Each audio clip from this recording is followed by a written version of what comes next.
Hello everyone, thank you for joining us today. My name is George Papp, and what I want to do is give a quick presentation to you guys. We're going to talk real quickly about 5 specific actions to increase your site's networking efficacy. If you recall my background, I did work as a study manager with a large pharmaceutical company for many years, and I also have experience working on a CRO study team as well. And what I want to talk about today is networking with sponsor and CRO study teams. So you've probably been to trainings before, and they've harped and they've pitched the value of networking, specifically when we talk about your site's business development efforts. And there's no question about it. We know that there's tremendous value in networking. But the question always comes up on, we know that there's value in networking, but what specifically can we do? And I talk a little bit about that in my course that I offer, Getting More Studies, and I wanted to break out this little section to hopefully help you guys out. So let's get right into it.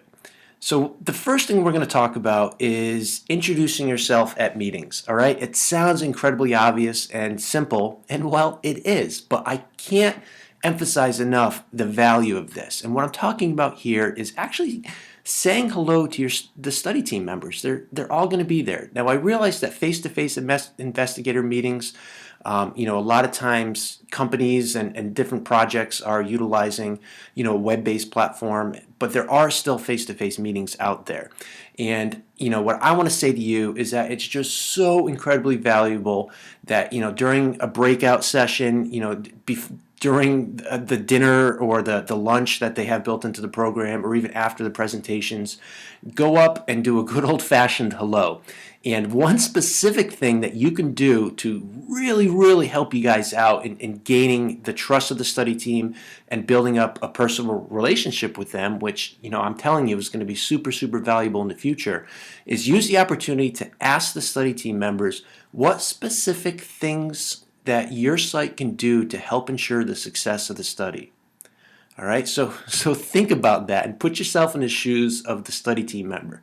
If you had a site coming up to you and asking you, we're committed to this study. We really want to be a productive member. This is a collaborative effort, and we want to see a mutual success. That's so valuable. And in my course and other presentations that I do, I talk about this and how the downstream effects that it can have.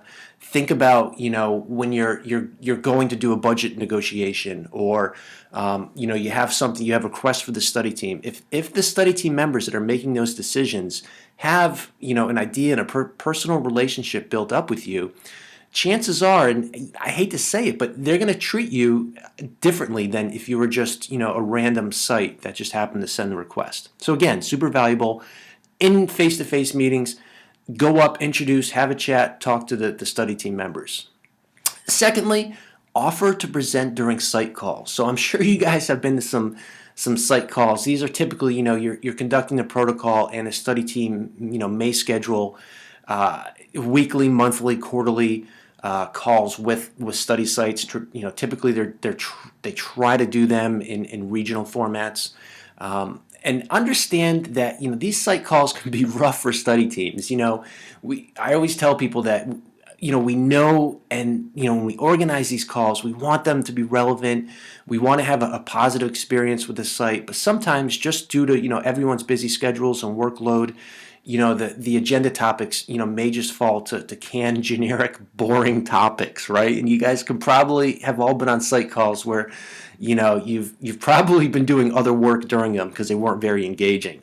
So what you can do, and this is another incredibly valuable action item, is to contact whoever's organizing these calls proactively and offer to present during an upcoming call. Think about the value that this adds to the study team. You are taking your site perspective, and if you have something that you think other sites can benefit from, and sharing it with the greater group, again, this is demonstrating your commitment to the study and the success of the study. And these sorts of actions don't go unnoticed. The study team will notice it, and again, the downstream implications of having built up this trust with the study team are just incredibly valuable. Now, the same goes with the newsletters. Again, you've probably had some great newsletters, and you've probably had some generic drab newsletters come across your email inbox.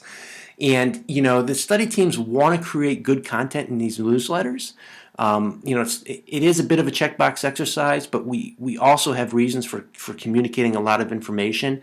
And again, the same as with scheduling of these site calls, if you go ahead and you proactively offer to pen a section of the newsletter, your study manager is going to love you. I'll tell you that right now, and you'll be able to pretty much have anything you want from them if you take even, and it won't take that much time either. I've had sites that have probably spent no more than a half an hour to an hour putting together a blurb for a newsletter and sent it over to us, and it's again tremendously valuable, and you could do anything. Maybe you have a particular recruitment or retention strategy that you're utilizing that you think other sites could benefit from.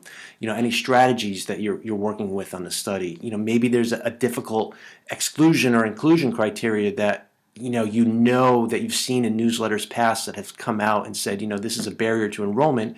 Maybe you've come up with a workaround for this inclusion criteria or exclusion criteria. These are all ideas. It really could be anything, but again, super valuable for you to do. Next thing, and this, aligning yourself with the program, and this is a little bit more specific to aligning yourself to be able to get more studies out of the program. And what I mean by this is, a lot of times when you're working on an individual program, or an individual protocol rather, remember that it's being operated under a greater program level. So that's my long way of saying that there are other studies available in this therapeutic area and within this indication potentially for you to reach out and obtain more. So, I talk a little bit about my course, more in detail about, not being shy and speaking up. Here's a little line that, sites could do, just reach out to your study team contact and say, we're having success with your protocol. We have the capacity to conduct more studies. Could you put us into contact with someone that, may be able to, network with us for a study upcoming that needs more additional sites? Great, right? I mean, again, tremendous value there. Now, of course, you're probably saying, well, that's great, George, but what if we aren't having, a very good, performance with a particular protocol?